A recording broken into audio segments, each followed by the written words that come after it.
Salam dəyərli izləyicilər, bugün sizinlə alça quruduruq. Yəni gilə turşu hazırlayırıq. Gilə turşunu siz qışda müxtəlif yeməklərdə, həm şorbalarda, həm də bəzi quru yeməklərdə istifadə edə bilərsiniz. Ən əsası da küftə bozbaşda küftənin içərisinə qoymaq üçün əla bir qış hazırlığıdır. Qurutmaq üçün dəymiş alça götürülür. Yəni saralıb yumşalmış, amma çox da elə əziləcək dərəcədə də yumşalmış olmamalıdır. Onda turşu qabıq kimi alınır. Əvvəlcə alçaları axar suyun altında tərtəmiz yoruq, ardınca onları bir-bir çəngəllə bir neçə yerdən deşləkləyib yığırıq.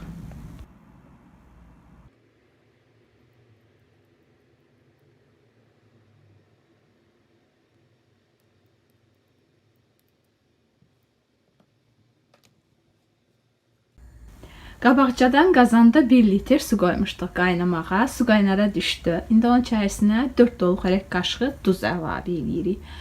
Duzu daha çox da əlavə edə bilərsiniz. Narahat olmayın. Alçalar canına o duzu çəkmir. Sadəcə olaraq onun qabığını möhkəmləndirir. Həm xarab olmasının qarşısını alır, həm də tez qurumasına kömək edir. Duzu suda həll etdikdən sonra alçaları hissə-hissə bu suya əlavə edib gözləyirik ki, qabıqları biraz çartlasın. Qabığı biraz çartladı, sudan yığırıq. Və yenilərini əlavə edəndə yenə də suya 1 dolu xörək qaşığı duz əlavə edirik. Bu qaydada davam edirik.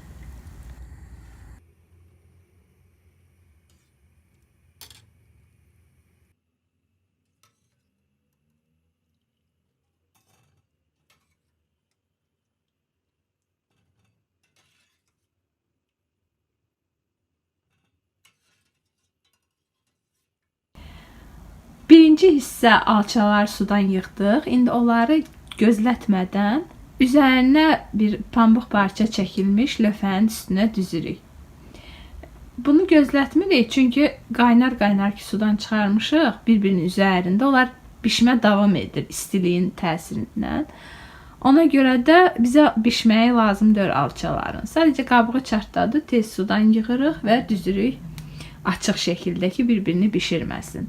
Bu qaydada davam edirik. Yenidən suya 1 dolu xörək qaşığı duz əlavə edib, qalan alçaları da hissə-hissə suda pörtüb bu qaydada yığırıq.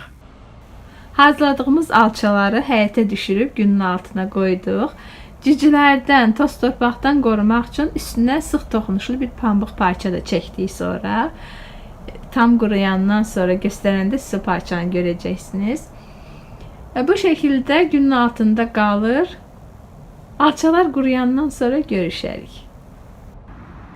Alçalar quruyublar, turşular tam hazırdır. Bir həftəyə qurudu. Bu istilərlə bir həftəyə hazır olur. Aralarında çox iriləri, biraz tam qurumayıblar. 1-2 gün lazımdır tam qurumaları üçün. Biz yığdıq bir hissəsini, quruyanları və yerinə yenidən xırda alçalar almışdıq. Onları da hazırlayıb qoyduq. Bu qaydada xırda quruduruq. Yazın görək alça qurusunu siz hansı yeməklərdə istifadə edirsiniz? Və alça qurusuna siz nə deyirsiniz, necə adlandırırsınız bunu? Məsəl üçün, mən bütün bakırların adından danışa bilmərəm. Biz buna küftə turşusu və yaxud da qara turşu deyirik. Başqa bakırlar, bizi izləyən bakırlar da yazsınlar, onlar necə adlandırırlar və bölgələrdən olan izləyicilərimiz yazın görək siz necə adlandırırsınız. Öz bölgənizi və bu turşunu necə adlandırırsınız yazın, zəhmət olmasa bizim üçün izləyicilər üçün maraqlı olar. Bir də əgər turşu ilə əlaqədar xatirələriniz varsa onu da burada bölüşə bilərsiniz. Məsələn, mənim anam deyir ki, vaxtı ilə nənəm, anamın anası turşunu gizlədib onlardan.